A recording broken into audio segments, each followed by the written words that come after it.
তো এই যে দেখতে পাচ্ছেন আমরা আজকে সকাল থেকে এখানে ধান রোপণ কার্যক্রম শুরু করেছি। আজকে সকাল 11টার দিকে আমরা এখানে আসছি একটা প্রতিবাদী ভিডিওর জন্য। এখান থেকে আমার ছোটোবেলা থেকে এখানে দেখে আসছি যে এখানে কোনো উন্নতি হয় না। আমাদের চেয়ারম্যান মেম্বার তাদেরকে যথাযথভাবে অনেকবার বলা হয়েছে।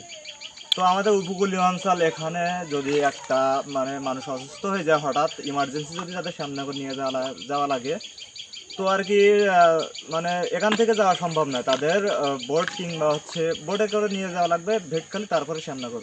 তো ভেটখালি পর্যন্ত এখানে বোটে যেতে লাগবে মিনিমাম 1.5 ঘন্টার মতো, 1 ঘন্টা 30 মিনিট এরকম সময় লাগবে। তো এখানে কোমলমতি বাচ্চারা যারা স্কুলে যায় তাদেরও অনেক সমস্যা। এই যে আশপাশ দিয়ে যারা আসে, এই যে আসতেছে দেখেন সবাই অনেক দিন পরে বলতে এই রাস্তা আজ পর্যন্ত কোনো ইট বা পিচের ছোঁয়া পড়েনি আজ পর্যন্ত কোনোদিন।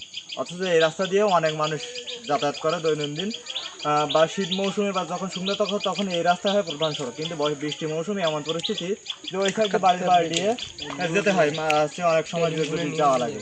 এখান দিয়ে যাওয়া সম্ভব না, এত পরিমাণ কাদা এখানের অবস্থা। দাদা, আপনার বয়স কত হয়েছে? আমার বয়স হলো 65 বছর।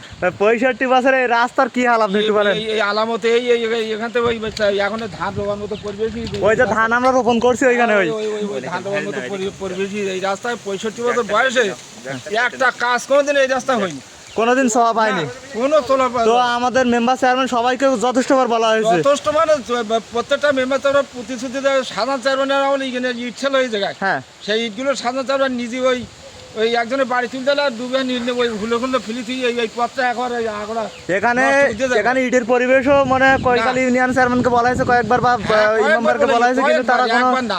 আমরা জনসাধারণ, আমরা এরা মুরব্বীরা আমরা কয়েকবার বলেছি যে চেয়ারম্যান সাহেব আমাদের এই পথটা একটু লাইন করে। চেয়ারম্যান সাহেব কোনোদিন লাইন করে। আপনি আসতেছেন কোথা থেকে? আমি ভেটকালি আসছি। তো ভেটকাল থেকে কাদাময় এইভাবে ঠেলতে যাচ্ছে। তো আমাদের আর কি কোনো সময় উপকার হবে না, উন্নতি হবে না। আমার তো মনে হয় যে আমার কবরে না যাওয়া পর্যন্ত ভালো হবে। দেখতে পাচ্ছেন আপনারা একজন মুরব্বী মানুষের বক্তব্য দেখেন। সে এই কষ্ট করে এই যে ব্যাগটা নিয়ে ভেটকালি বাজার থেকে হেঁটে আসতেছে, তার অবস্থাটা একবার আপনারা একটু দেখেন। তাহলে এইখানে যে আমরা যে একটা মুমূর্ষ রোগী, যদি ইমার্জেন্সি কোনো রুগী ভেটকালি বা ইমার্জেন্সি নিয়ে যাওয়া লাগে সামনে করে, নিয়ে যেতে পারবে? কোনোদিন পারবে না, ইন মুড়ি যাবে তো নিতে পারবে না। তাহলে দেখেন আমরা কতটুকু অভাগা। গেছে না কয়েকটা, গেছে না কয়েকটা লাইন খারাপ বলে নিয়ে যাবার সে তাড়াতাড়ি নিয়ে যেতে পারেন, যেখানে মুড়ি যাবে। তাহলে দেখেন কি বলবো।